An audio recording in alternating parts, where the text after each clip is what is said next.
A bronze statue of Prometheus giving humanity knowledge at the Rockefeller Center. The 8-ton gilded cast bronze statue was sculpted by Paul Manship in 1934 and placed above the lower plaza at the Rockefeller Center. It represents the Greek titan Prometheus giving humanity fire, thus enabling civilization to progress.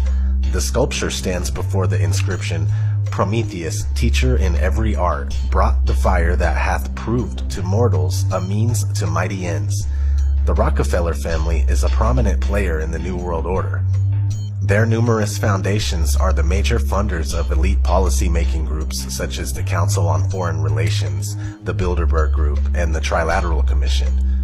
Do they see themselves as enlightened ones while pursuing self-beneficial plans only?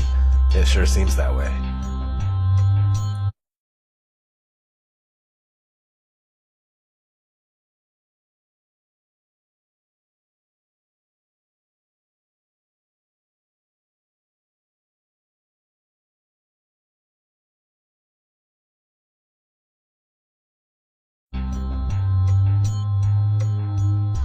Known officially as Liberty Enlightening the World, the 151-foot Statue of Liberty located in New York Harbor is one of the most highly recognized symbols in the world.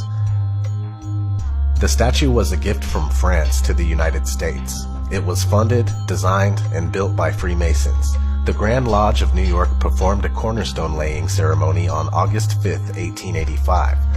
This statue is supposedly inspired by Libertas, the Roman goddess and personification of liberty, but when you study the symbolism and features, you might conclude that this is actually a different deity altogether. It could be Mithras, also known as the guardian of the cattle. It could be Helios, though my research shows that Helios could very well be a repackaging of Mithras. Some interesting connections show that the statue could be the goddess Ishtar, and the United States, or New York City, is Mystery Babylon from Revelation in the Bible. But my research also reveals that the Roman Libertas could be a repackaging of the Babylonian Ishtar. Either way, this Illuminati landmark is too colossal to pass up for this list. Pillars of Hercules. Located at Jew's Gate as a monument to the importance that the Straits of Gibraltar has had in the world and continues to have. The pillars appear as supporters of the coat of arms of Spain. It bears the motto Plus Ultra, Latin for further beyond, implying that the pillars were a gateway.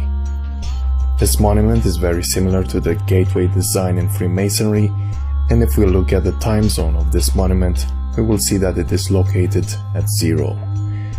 This matters in the context of the 101 metaphor of the gateway, which we see not only at this monument, but throughout the entertainment world. In George Orwell's 1984, Room 101 is described as the worst thing in the world. So where does this gate actually lead us? Built by the Freemasons, this New York cathedral is among the largest in the world and remains unfinished to this day. That didn't stop it from being featured on the front page of Masonic World in March of 1925. This cathedral is passed off as a Christian church, but it's simply a cover from the mystery religion. There's a pillar on the building where stonemasons have sculpted a chilling depiction of the destruction of New York City and its landmarks. On another pillar, the Brooklyn Bridge is crumbling with cars and buses falling into violent waters, with the Statue of Liberty, which seems to be sinking into the water as well. Beneath this disturbing scene is the New York Stock Exchange, with people trading goods around it. Here's the craziest thing. Saint John the Divine is credited for writing the book of Revelation in the Bible, which describes in symbolic imagery the events of the apocalypse. Again, just like the Statue of Liberty, we have a connection of New York to Babylon the Great, the city that gets completely destroyed by the wrath of God in the book of Revelation. This place is littered with many other symbolic works. The largest airport in the United States and one of the most bizarre airports in the world, the Denver International Airport. Denver New World Airport was commissioned in 1989 at a cost of $1.7 billion. The airport was finished in 1995, 2 years late, at a cost of $4.8 billion, roughly $3.1 billion over budget. A marker stone in the terminal reads that the airport was funded by the New World Airport Commission, but there exists no such commission. Many people believe that an underground city lies beneath the Denver airport, built by the New World Order to house the elites in case of an economic collapse or any other disaster.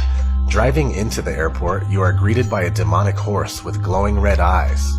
When you get into the building, you are greeted by demons in suitcases and bone-chilling murals that depict an apocalyptic event followed by the rebirth of a new world.